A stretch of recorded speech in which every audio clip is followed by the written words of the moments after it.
Je disais que nous allions consacrer cette dernière partie de notre émission Parlons vrai chez Bourdin, 0826 300 300, aux violences au quotidien. Vous avez été nombreux à nous appeler, mais je voudrais... Pourquoi est-ce que j'ai choisi ce sujet? Parce que j'ai été ulcéré, comme d'autres, révolté par les images que j'ai vues de cette femme de 89 ans, agressée par 3 jeunes à Cannes. La vidéo a fait le tour des réseaux sociaux. Nous sommes avec notre invité Laurent Martin de Frémont, qui est secrétaire départemental du syndicat Unité SGP Police FO dans les Alpes-Maritimes. Laurent Martin de Frémont, bonjour. Bonjour Jean-Jacques Bourdin. Merci d'être avec nous ce matin. 89 ans.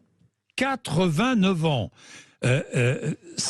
Pour ceux qui n'auraient pas vu la vidéo sur les réseaux sociaux, cette dame de 89 ans était dans sa résidence lorsque les agresseurs qui l'avaient suivie sont venus et l'ont frappée par derrière. C'est ainsi que ça s'est passé. Oui, ça semblait même être un jeu pour eux, m'ont dit mes collègues enquêteurs à qui je veux rendre hommage parce que c'est une enquête qui n'a pas été si simple que ça.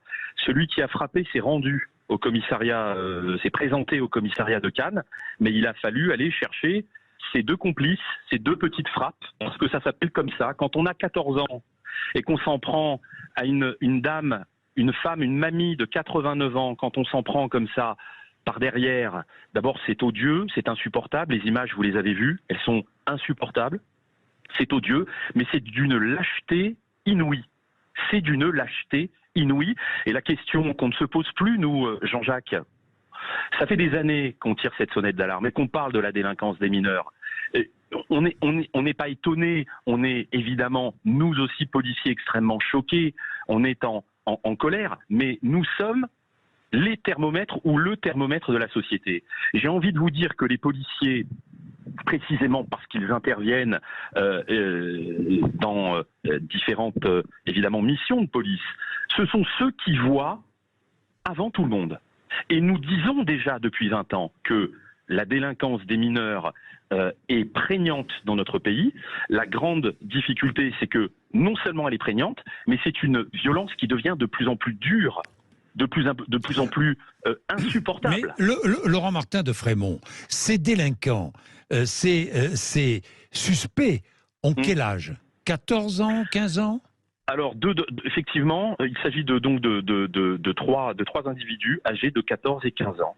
Alors, on peut se poser la question, qu'ont-ils dans la tête? Mais est-ce qu'ils ont, qu'ont-ils dans la tête? Est-ce qu'ils ont expliqué aux enquêteurs pourquoi aller frapper? Pourquoi? Pour voler quoi? 10 €, c'est ça, je crois? Ouais, 30 €. Une trentaine d'euros. Ouais, une trentaine d'euros. Certains de mes collègues l'ont dit. Ils se sont dit, permettez-moi, mais à un moment donné, il faut appeler un chat, il faut dire les propos qui ont été prononcés. Alors allez-y. Les propos qui ont été prononcés ont été les suivants. On va se faire la vieille. C'est épouvantable parce que je pense à cette famille, je pense à cette dame qui a été victime d'un traumatisme, mais absolu. On va se faire la vieille. Écoutez, à un moment donné, il va falloir effectivement se poser les bonnes questions et je m'adresse aux législateurs finalement parce que nous, vous savez, très modestement, humblement, nous ne sommes que des syndicalistes policiers. Nous constatons, nous voyons, nous déplorons, nous vociférons, mais à un moment donné, le législateur doit prendre ses responsabilités. La vraie question aujourd'hui qu'il faut se poser, c'est la suivante.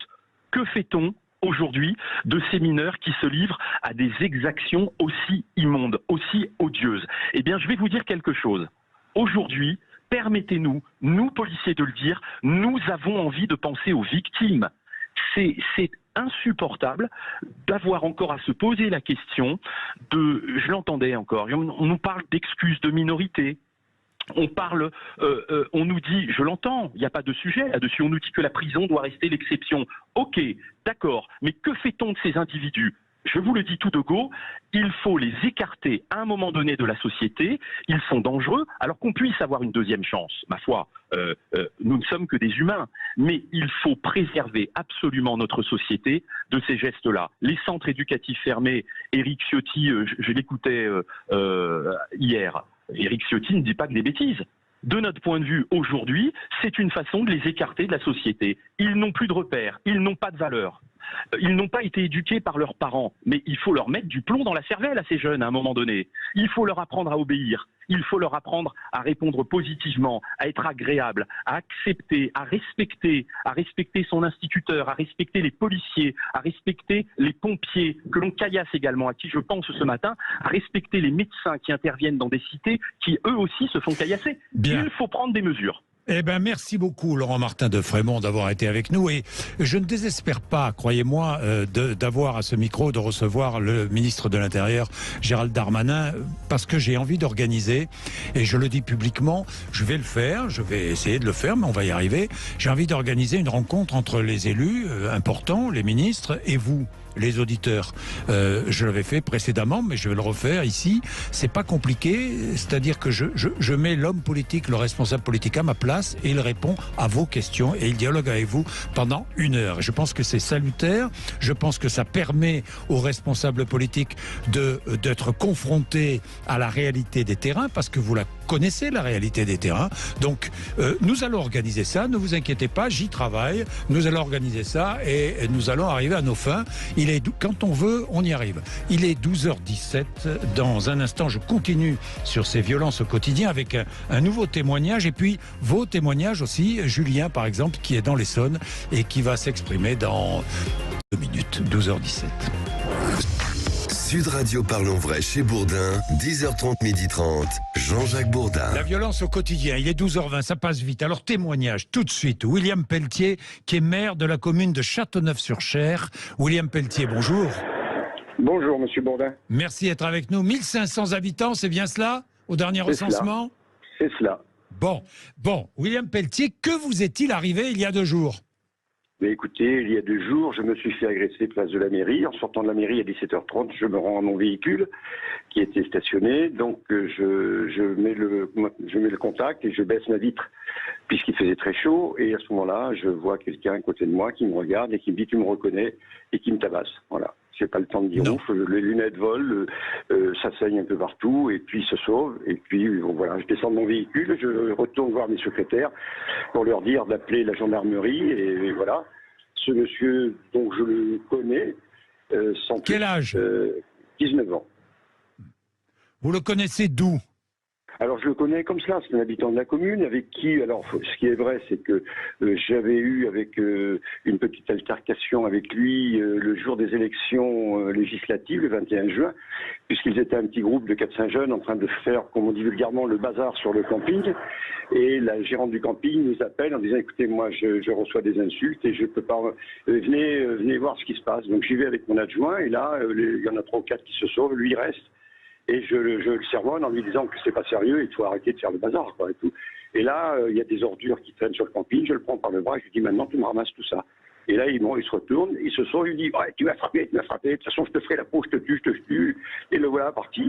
Puis c'est tout.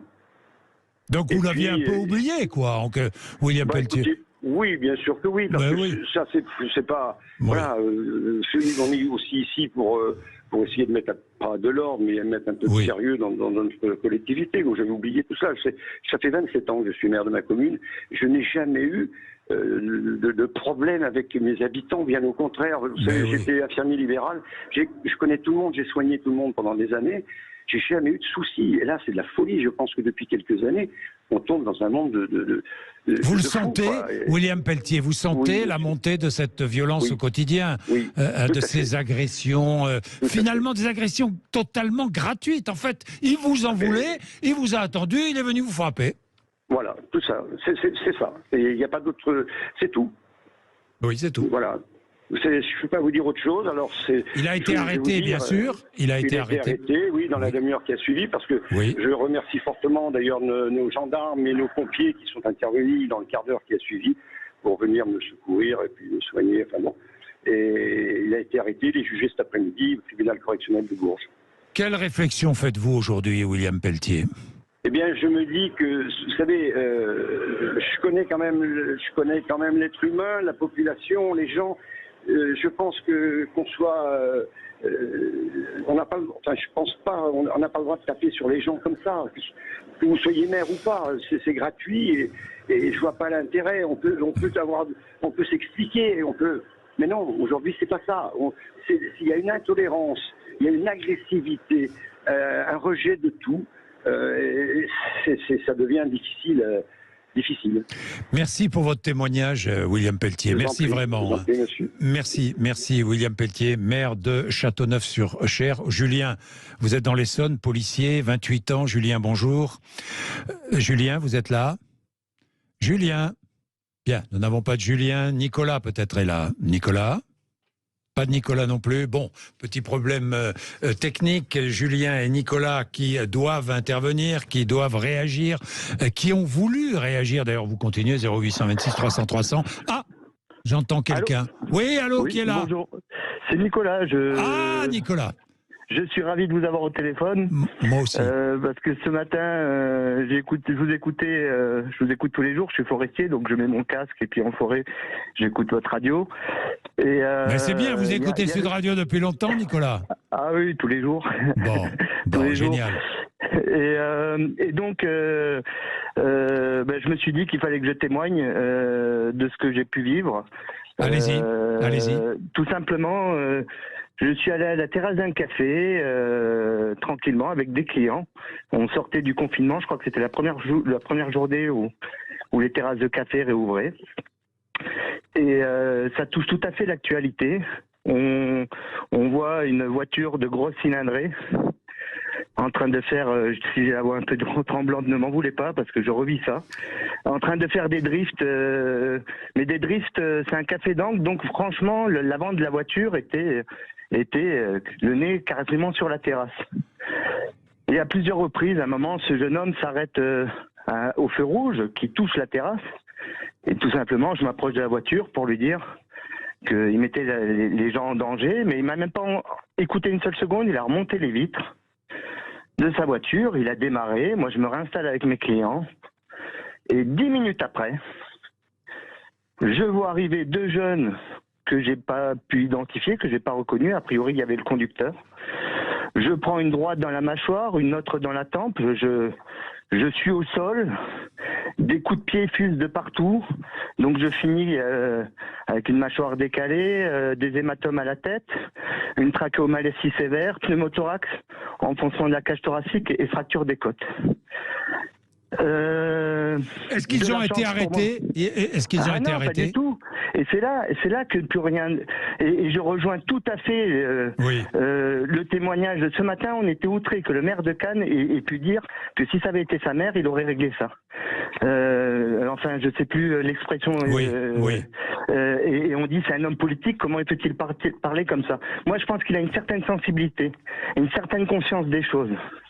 Où aujourd'hui, le Français moyen qui va bosser, qui se lève tôt le matin, etc., ne peut plus subir ça. On va arriver à un dérapage. Alors pour faire court, juste sur ce qui est arrivé. Très vite là, parce qu'il me reste 20 secondes, Nicolas. Voilà, police municipale qui arrive, et un amas de jeunes au café. Et à ce moment-là, la police n'a pas pu intervenir. C'était des insultes auprès de la police. Ils voulaient venir me finir dans le camion de pompiers. Il n'y a rien eu de fait. Moi, je pense que tant que ces jeunes-là, on les passe pas en comparaison directe avec des sanctions, eh ben, on subira ça. On le subira jusqu'à ce qu'il y ait un dérapage ou alors, un citoyen va jouer les Charles Bronson. Parce que c'est pas tolérable. Je suis resté 6 mois dans une chaise. Non mais, le temps de me remettre. C'est insupportable. La famille, les yeux de vos enfants, enfin la totalité, quoi. Merci Nicolas. Merci d'avoir témoigné et je reviendrai sur ces violences au quotidien parce que c'est du quotidien, c'est la vie et dans cette émission 10h30 et midi, nous sommes dans la vie. Il est 12h28, merci, bon week-end à tous, nous nous retrouverons lundi 12h28, vous êtes sur Sud Radio, André Berkoff dans un instant.